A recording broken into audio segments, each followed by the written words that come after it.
Welcome to episode 68, MISSISSIPPI, Mississippi. That's right. M-I. Crooked letter I. Crooked letter I. P-P-I, Mississippi. Tonight we're going to be discussing the paranormal potpourri of Natchez Trace. That's a excellent opening, sir. Thank you, sir. And then get into the Pascagoula alien abduction. Pascagoula. Anybody ever heard of Pascagoula from the Mississippi Squirrel Revival by Mr. Ray Stevens? Not me, no. That's where I learned the name Pascagoula. Well, I kid you not. You're going to learn something else about Pascagoula tonight. I'm looking forward to it. This is your host, Chris, and looking at me right now, telling me about the history of Ray Stevens is co-host James. What's up, brother? And how's everybody doing this evening? Hope you all doing well. Yes.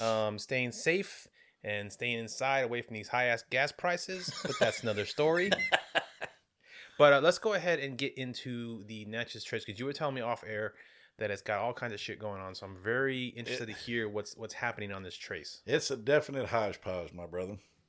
All right, road warriors. Now, when it comes to a buffet of the strange and scary, our point of interest this week takes us to the Woodland Parkway near Natchez, Mississippi. It's a long trail, now a parkway, which means big-ass highway, unfortunately, that extends from Natchez all the way up to Nashville, Tennessee. Yeah, my sister lives there. So Natchez is a city in Mississippi? Natchez is a little town in Mississippi. Okay, that is correct. But our focus this week is on the legends and lore that lurk on this trail and some of the strange stories that it has to tell. I mean, we're talking ghosts, witches, murderous land pirates, grave sites, and monsters. Can't beat that. That's right. Veritable smorgasbord. Yes, sir. I mean, this place was crazy. I had to condense my research because it was just so much. Wow. It was absolutely nuts. Nice. But, hey, that's the way I like it. Rather have too much than not enough. Amen. Now, dating back thousands of years, back to the days of the Mississippi mound builders, going back up to about 12,000 years ago, is when it first, people first settled into what is now Mississippi. Up until about 1700 AD, earth mound construction was used heavily starting around 400 BC. Although construction in the area in later years would level some of these places, which is a shame, there are still some along that trail that can be seen. I use the word trail in this because most of this revolves around when it was more of a wagon trail, dirt trail, all gotcha. this. Okay. Now, there are still a lot of the original trail, but it's a highway too. Oh, okay. So there's a lot of traffic on there right now. Unfortunately. Okay. Now, with a long history, you can bet there were some pretty cool stories and legends that were born. How about we start with the first actual documented serial killers in our country's history? Now, although they did not originate in this area, this is basically where they ended up. So I counted it because these guys were jerks. Okay. According to records, the vicious Harp brothers, also known as Little and Big, they called themselves, they were actually cousins, but they called themselves brothers for some reason. Mm-hmm. And they passed themselves off as such. Their names were Willie and Micaiah. William Micaiah Harp. Willie and Micaiah Harp. All right. They were actual real blood cousins. So they were sons of Scottish immigrants back before the Revolutionary War, and they were very mean and horrible men with no regard for anyone in their path and notoriously brutal to women. They'd walk out and slap them in public and stuff like that. They're part of the Slapahoe tribe? They kind of... Now, unfortunately, and it figures, they were seeking work as slave overseers around the North Carolina area in 1775 when their endeavors were so rudely erupted by this little thing we call the Revolutionary War. Oh, that little thing? Yeah, it kind of ruined their career plans, But being the bastards they were, they sided with the British and performed acts of sabotage, rape, pillaging, and murder on behalf of the British Empire. Seemingly more interested in criminal enterprise than any sense of patriotic duty because they were going beyond, Right, yeah. Mm-hmm. After cutting a path of criminal activity through the South, they eventually ended up on the Natchez Trail at the end of their pathetic, murderous lives. Micaiah Harp was shot in the leg and back by John Leeper, whose posse soon caught up with him and pulled him from his horse, subduing the outlaw with a tomahawk in a scuffle. A scuffle? Ain't no justice like posse justice, man. Nope. Now, while Harp was still breathing and conscious, Moses Stegwell slowly cut the outlaw's head off. Damn. So ends Big Harp. Wow. He done. So Mackay was big. Okay, got it. He's it. In January 1804, Little Harp was captured and beheaded, and his head put high on a stake along the trail to warn other would-be bandits that they better think twice before attacking anyone along the trail ever again. Kind of like Old Britain. You know, they did that too. Oh, yeah. Cut people's bodies in quarter. They did that with William Wallace and all that stuff. Left them out there to hang. That's right. Yep. All told, they stole relentlessly, raped an untold number of women, and killed a documented 39 to 50 people. How many undocumented, no one will ever know because I looked. But 39 to 50 was about their best guess. That's a pretty good... But I'm sure there were plenty more. It's a heavy hitter right there. Yeah. There were no cell phones back then, so I'm sure they did more. They weren't taking selfies. Yep. Now, another bandit known to operate on the trail and also in cahoots with the Hart brothers / cousins on occasion was Samuel Wolfman Mason. And I looked up a picture of this guy, and he looks the part. I mean, this guy is shaggy. You know, he was also a murderous pig and rapist. And I'm happy to say, likewise beheaded as his buddy. He was actually killed with Little Harp. Oh, wow. And hung, and his head was on there and on a stick next to his on the trail. Nice. So I love it. And before these animals were disposed of, however, it is said there is an enormous amount of their plunder buried somewhere along the trail. So along with treasure from the Civil War era and tons of pirate loot brought down the Mississippi River. Yeah, that's what I'm saying. Get those metal detectors out and do a little treasure hunting. You never know what you might come across. I mean, I might. Shoot, if I go down that way. Go for it. Now, the place notoriously has been nicknamed the Devil's Backbone because of its history due to its long, violent past. But it wasn't just murderous thieves that garnered this name. There are also graves of Civil War soldiers all along this road, some marked, some unmarked, and they had pictures of them. Just gravestones right alongside the trails, just out there in the middle of nowhere. You know, and it's also said that the place is riddled with ghost sightings and the sounds of battle. You know, you can hear sounds of battle on the wind. Some say you can even smell gunpowder and sometimes blood. And, of course, you hear screams from the dying. Creepy. Love it. Yeah. This is not the first time I've heard this. You know, I've been to Gettysburg. We didn't pick nothing up there, and even the nearby Vicksburg battlefield, which is in Mississippi, have similar tales of sightings, gunpowder smell, battle noises, screams. It's pretty nuts. Yeah, of course. There's a lot of tension and drama that happened on the field. A lot of emotion on those during those battles. So that's going to leave an imprint on that land. Indeed, it is. Now we have another real winner here. His name was Joseph Thompson Hare, another outlaw, and before his death in 1818, imparted tales of the supernatural, saying that he witnessed apparitions and even a ghostly white phantom horse on the trail. But he was also a piece of shit, so his connection to this place does not end there, unfortunately. It is said he grew distrustful of his girlfriend at one point, and without proof, apparently buried her alive somewhere along the trail, and now she's said to also haunt the area. Yeah. Neat. What a jackass. Yeah, what an ass. Problem is, he didn't die. He died of old age. Oh, he buried her, and before he croaked, he told people about it. Damn.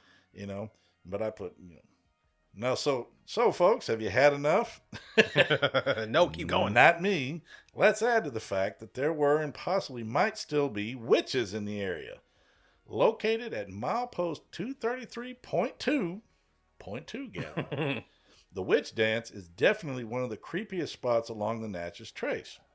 Aptly named, it was once frequently used by witches who used the area to perform ceremonial dances. It is said that whenever their feet would touch the ground while dancing, the grass under their feet would die, never to grow again. That's whack. It's all that witch's fungus. Yeah, these inexplicable barren patches remain to this day, but that's not all. Many claim that if you visit the area when there's a full moon, oh God, of course, it's got to be a full moon. Of course it is, yeah. Yeah, chanting and beating on drums can be heard echoing through the woods.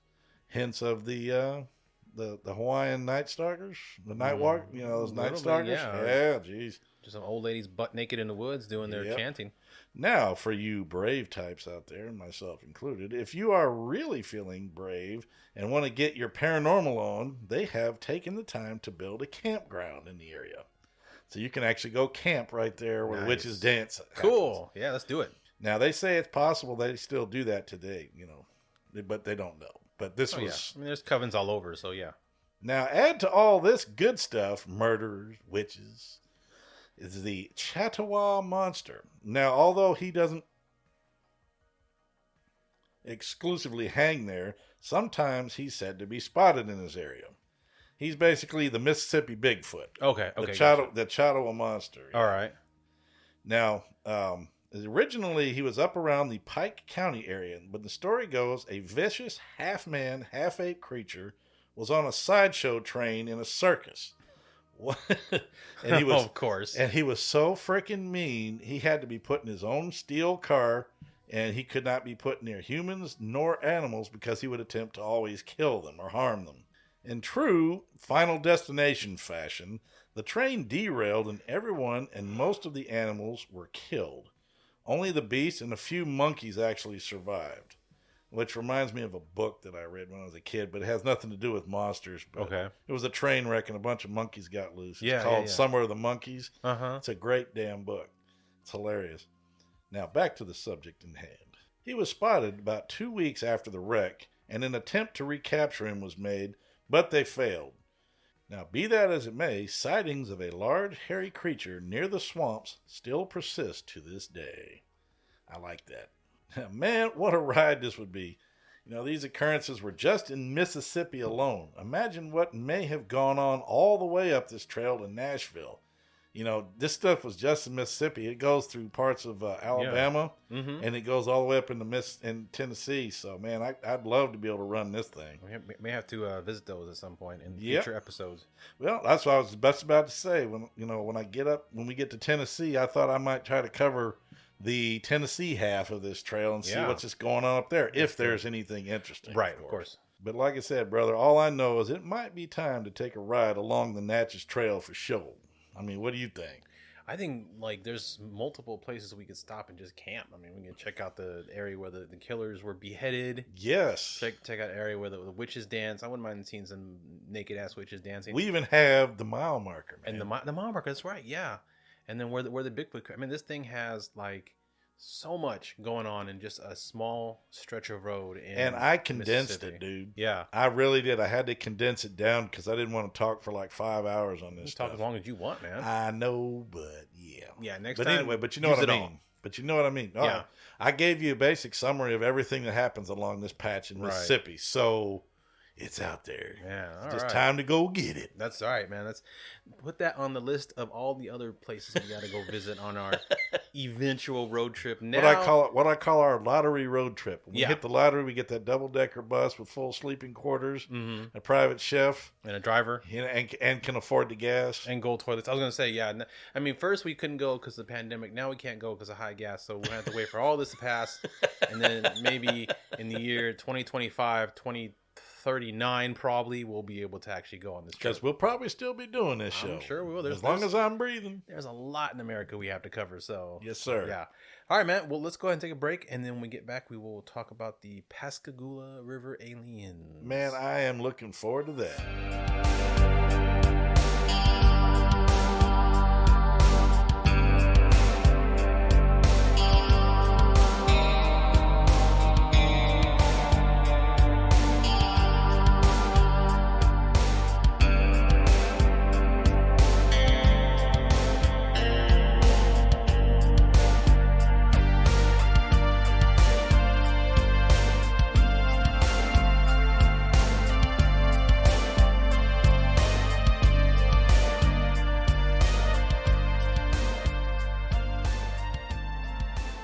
Pascagoula River alien abductions aren't that obscure. They're actually quite well known. They've been around for going on 40 years. I ain't heard of them. Actually, I take it back 50 years. You ain't heard them, but like No, sir. They've been on other podcasts. The people who, one of the individuals who was there wrote a book about it. It's been on a couple different shows. But the reason I chose it was because of how unusual the alien descriptions were. Yeah, they look like they were described as, the descriptions of them were different from pretty much any other alien abductions that we've at least covered or that I've heard of before. Very cool. And so that in itself is a unique feature that I figured might as well cover them. But I freaking love alien stories anyway. I love weird, like when we covered the what's his name, Bozak, who came across a cow looking alien in a UFO. The pancake eating. Yeah, like I love these weird, unusual UFO abduction or encounter cases, because there are so many cases of the usual typical grays or the Nordics or the browns, the big tall brown ones, yeah, right, or the insect or the reptilians. There's stories all over those, but these other ones like this one, the Flatwoods Monster, all just have this unique look to them. Yep.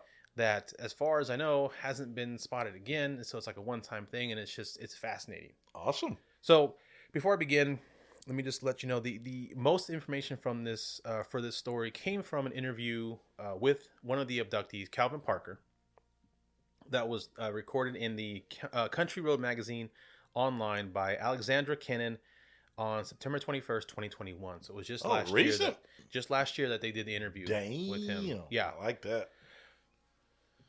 Which means there's still hope, folks. Yes, there is. If you haven't been abducted by aliens, they're still doing it. Now, the abduction didn't happen in 2021, but the interview with the abductee happened in 2021.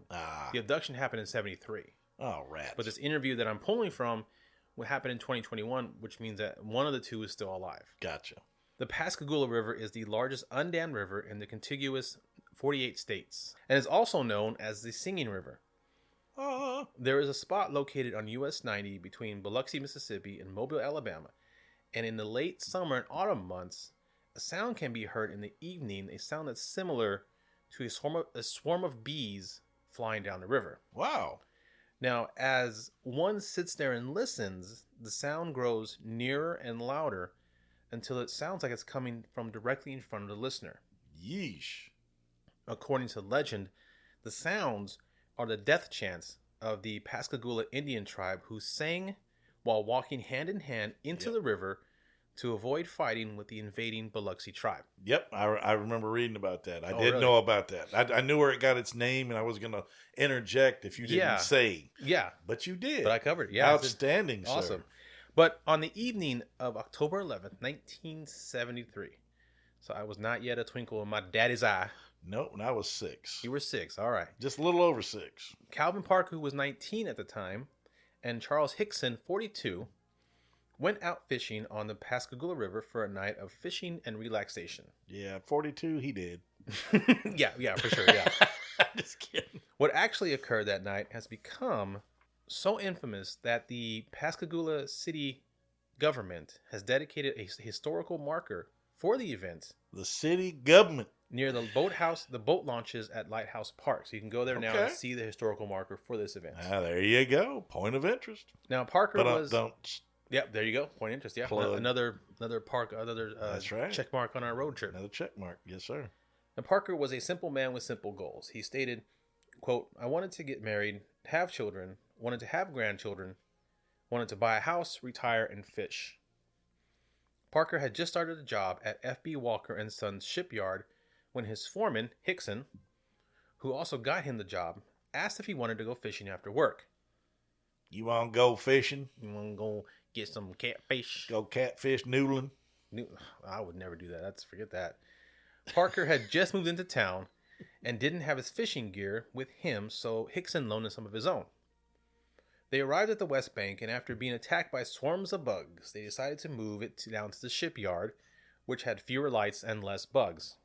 Mississippi River, Shitload of bugs. Even in October, there's a lot of bugs. Hey, I've been to Mississippi a few times. Yeah. I was there at Camp Shelby I was there twice. Oh, right. For my training. NCO training. Yeah. And so man, just full of bugs. Bugs, snakes. Oh, sounds like fun. Hey, well, I ignored it while I was there, but yeah, it was there. Now, the shipyard had posted signs all over, but Hickson had told Parker not to worry, as he fished there all the time. They walked down a pier, cast their lines, and prepared themselves for a relaxing evening. Some point during the night, the two men noticed blue, hazy lights coming from behind. Parker states, quote, "When I noticed the blue, hazy lights coming in from behind, you could see the reflection across the water. I turned to Charlie and said, 'We in trouble.'" That's exactly how I wrote it. "We in trouble. You lied to me and we fixing to go to jail." We fixing to. That's right. Fissin'. But when the men turned around, they were shocked not to see the police, but instead a long, ovular craft floating about 2 feet from the ground, emitting a bright light. Oh, damn. At that point, they probably wish it was the police. Yeah. They said it was 30 to 40 feet across and 8 to 10 feet high with a dome on top. Suddenly, a door opened on the craft, and 3 strange creatures walked out of the doorway towards them. I got to do this. Earth creature. Where's my plutonium? That's right. Where's my Pew 38 explosive space modulator? Where's the kaboom? It's supposed to be an earth-shattering kaboom. Your Marvin's better than mine. I just had to do it. Parker and Hickson were paralyzed. Their hope for escape dashed when they watched in horror as the 3 aliens came toward them. Oh, damn. The aliens looked strange and had pincer-type claws for hands. Furthermore, they used these claws to grab Parker and Hickson and pull them into the spacecraft. Oh, shit. And they got zapped and paralyzed. That's what it seems like, yeah. Quote, "There were 3 bulky-looking creatures. I still don't know what they were. That was coming toward us. By the time they got to us, I still couldn't see for the light was so bright." He described 2 of the creatures grabbing Hickson and 1 grabbing him, quote, "and that's when they carried me aboard the craft," end quote. Yeesh. Parker said the creature stopped at the door and injected him with what he described as a quote-unquote go-to-hell shot. Oh, damn. Whatever it was ushered him from absolute terror to a sort of peaceful apathy. Quote, "I didn't care what happened then," end quote. Now, I showed it to you earlier, but the artist's rendition of the creatures is very strange. They're very tall.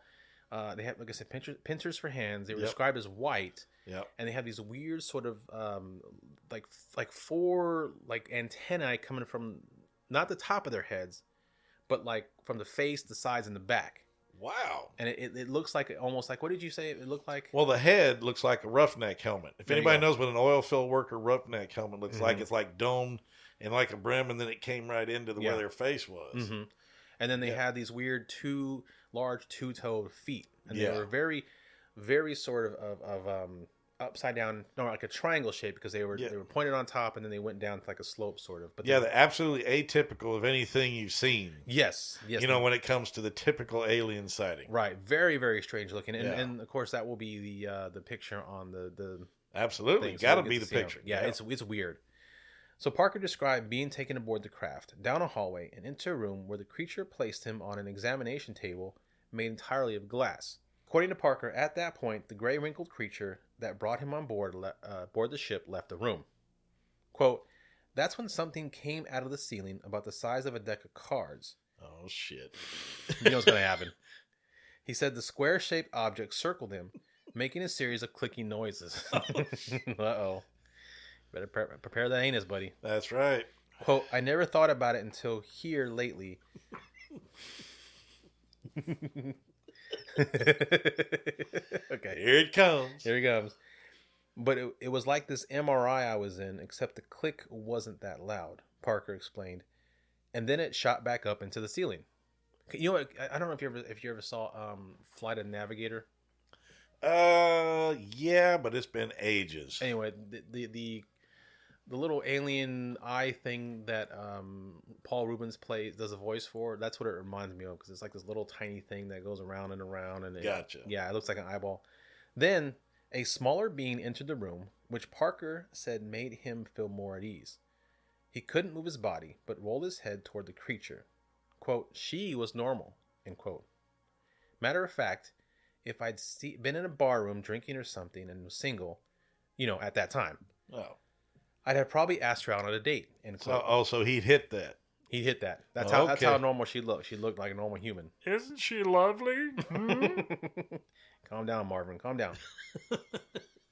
It looked just like a human, he explained, except for its middle fingers. Her 2 middle fingers were real long, longer than an average person's would be. Those are what they call probing fingers. That's what I was about to say, man. Yeah. Those are, that's prostate examination time. She's a doctor. Yep. Parker recalled that, without saying a word, the creature put its left hand on his jaw and opened his mouth. Oh. That's when she took her right hand and started running it down my throat, and I started gagging. Ay, ay, ay.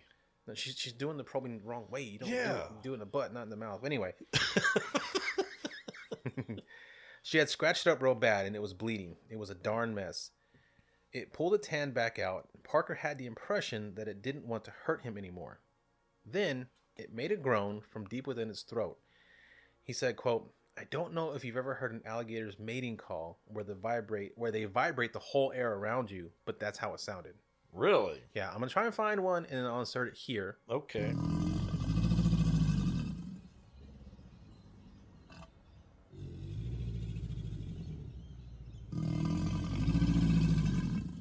So that's what an alligator mating call sounds like. Yeah. That's when the creature that Parker said initially brought him aboard the craft, quote, I really believe to this day that it was a robot, he later added, returned and carried him back to the bank of the river. Danger, danger. Quote, that's where the story really starts, he says. And then my life turned pretty much to hell right after that, end quote. Oh, shit. Parker, in an apparent state of shock, stood nearby with his arms raised in the air. His screams startled Hickson, who stood nearby. Hickson grabbed Parker, and they ran for help. Help for what? First of all, if you take off running, you ain't turning around and going the fuck back. You're leaving the area. Well, that's where they're going. They're going to get help, going to get in the truck and then get some sheriffs. But they're going... Yeah. Oh. Parker said his first instinct, which Hickson initially agreed with, was to not tell anyone about what happened to them. Didn't they see War of the Worlds? Don't piss them off. They might have. I don't know. Maybe they didn't see it back then. That was 1938. Or 48, excuse me. So maybe they weren't sci-fi fans. Who knows? If they're fishing guys, they might not be sci-fi fans. I ain't seen it. Shaken and in shock, the men returned to their car to find the passenger door window shattered, though still in place in the frame. You telling me they tried to jack their car? Yeah, aliens, man. They tried to hotwire their shit. Yeah, well, I mean, they wanted to take the car. They couldn't do it, and they busted it. Like, oh, shit, we busted his window. Let's leave. Don't leave a note. We don't have insurance. When they opened it, the glass fell out. Parker said that the car, which was relatively new and had never previously had issues starting, failed to start several times before it finally cranked, the motor sounding rough. Electromagnetic interference. That's a new word. Electromagnetic interference. That's exactly what it was from the ship. Yeah. Mm-hmm. Yeah, it's like a force field or something. That's probably. It. On the drive back home, Hickson changed his mind. He thought they needed to tell someone about what happened to them despite Parker's protests. So, Hickson dialed Kessler Air Force Base in Biloxi and briefly explained what happened to them before being told that they didn't handle UFO reports anymore. At that time, Project Blue Book had finished. They said, in other words, somebody went, save it, fool. Yeah, it's not my problem, man. No, we got bigger things going on. Another alien? Bye. And to call the local authorities. At the Jackson County Sheriff's Department, the men were questioned separately about their experience, then put in a room together alone where they were secretly tape recorded. Those two big ass 2-foot reels going around in a circle would give them away. Yeah, because in '73, hit that starting the recording. Yeah. Not only that, but then like the room starts to heat up because it secretly generates recorded. so much heat with the thing. Like, man, it's getting hot as fuck in here. Parker said that after the deputies listened to the secret tape recording, which he and Hickson didn't learn existed until much later, they took them more seriously. Parker urged the authorities not to tell anyone about what he and Hickson reported. Quote, I wasn't going to tell a soul, he emphasized, but when we got back to the shipyard the next day, they already knew, end quote. I want to ask real quick, Mr. Chris. Yeah. What the hell is it with 1973, 74 era and UFOs every freaking Dude, where? the 70s is like... This is on the other end of the country from when you did Indiana. I know. So Se- and the same 70s time frame. I mean, Travis Walton was in 70s too, wasn't it? 70, I think 75? he was 75. Yeah. 70s were a huge decade for UFO sightings. I mean, it was only 30 years removed from the World War II and the two atomic bombs.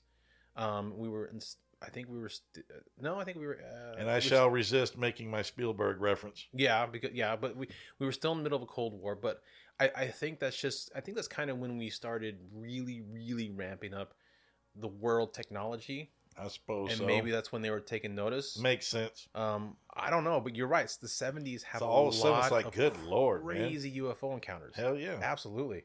When they got back to work at FB Walker and Sons shipyard, it was swarmed with news vans.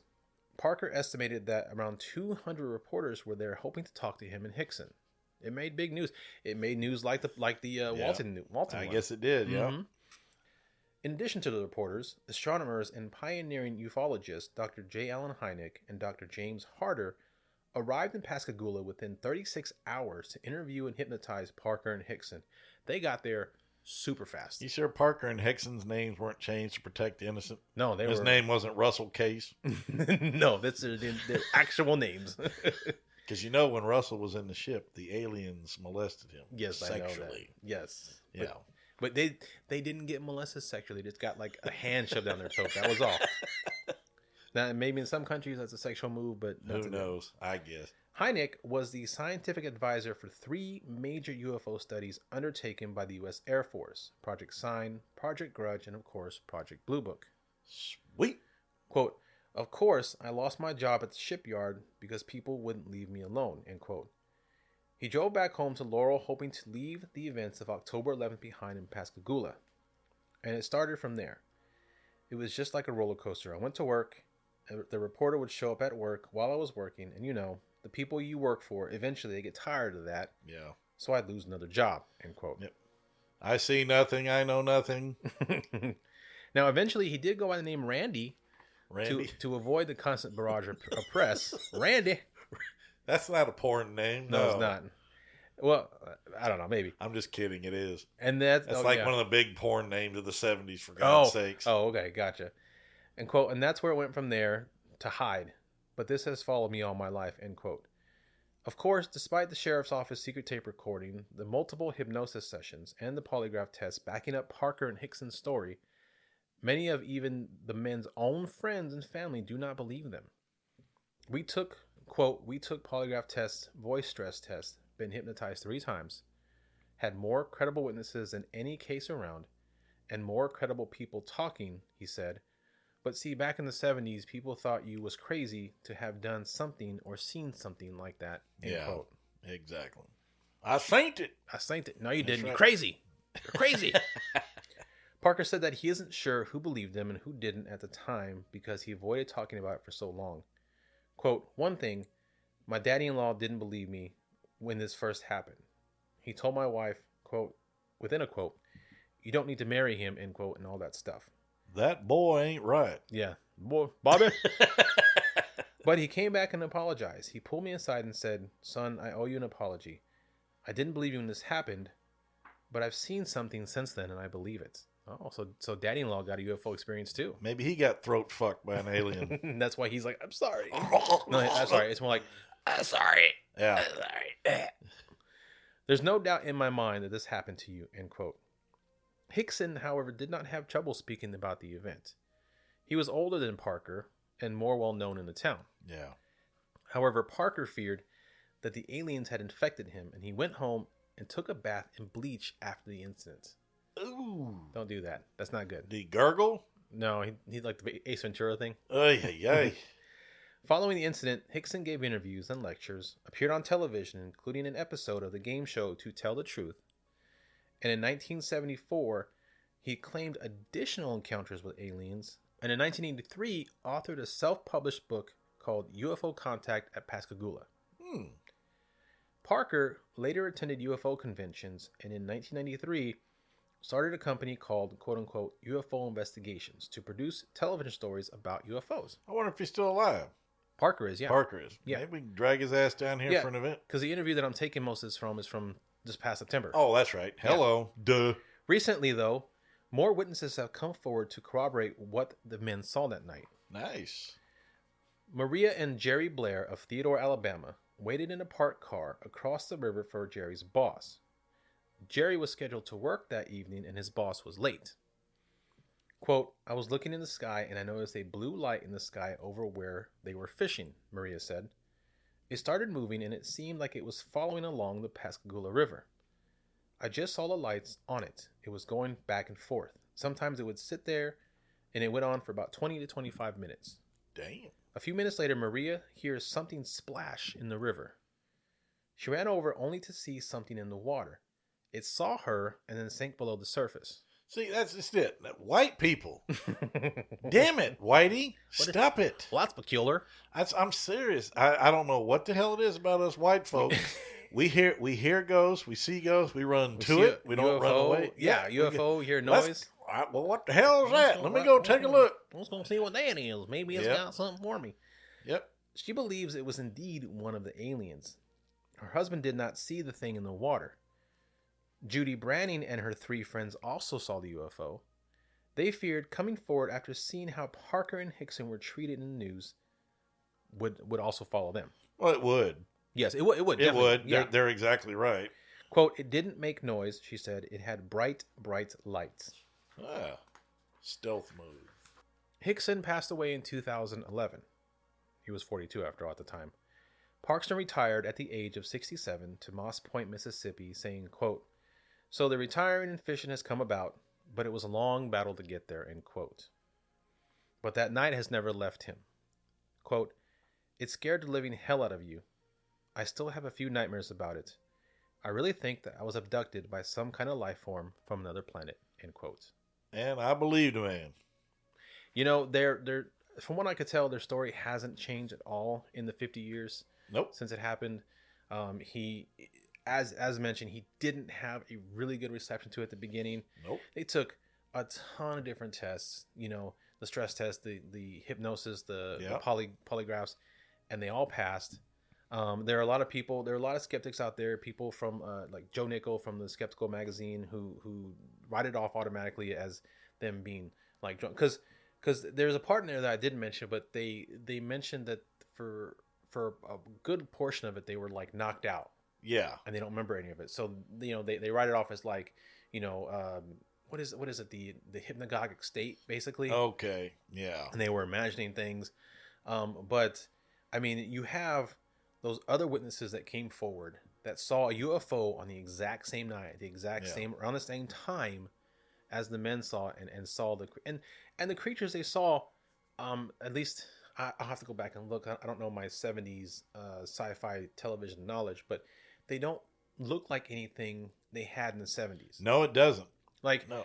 There's a contention that Betty and Barney Hill, you know, who were abducted, they saw gray.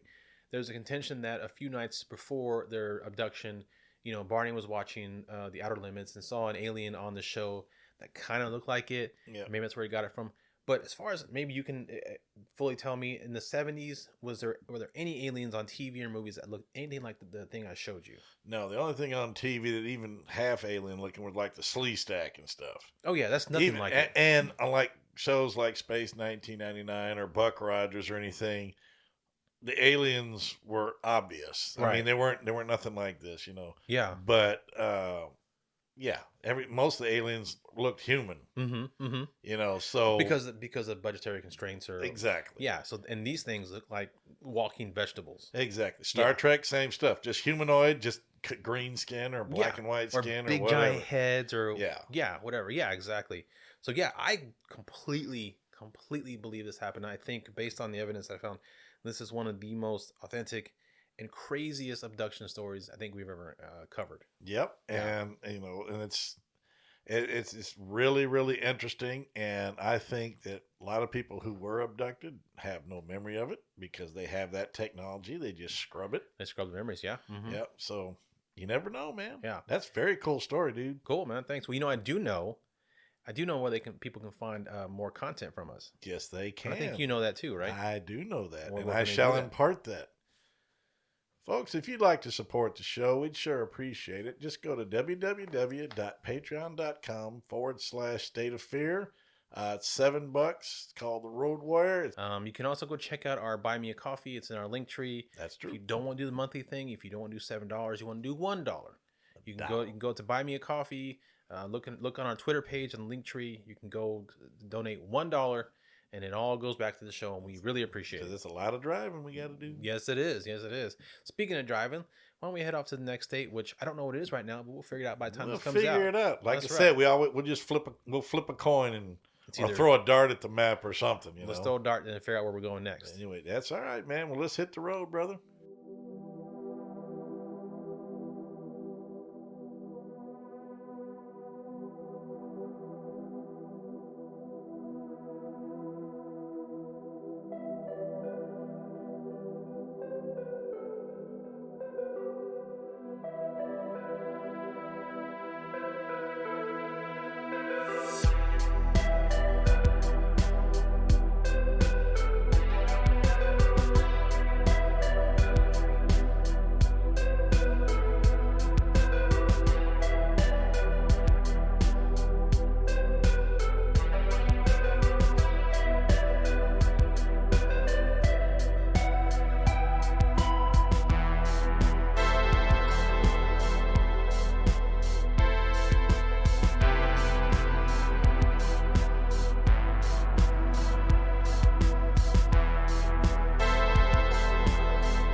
Did you guys know there's a medication that is proven to treat migraines and prevent episodic migraines in adults? It's called Nurtec ODT, Rimegepant 75 milligrams. If you suffer from migraine attacks, talk to your doctor to see if Nurtec ODT is right for you.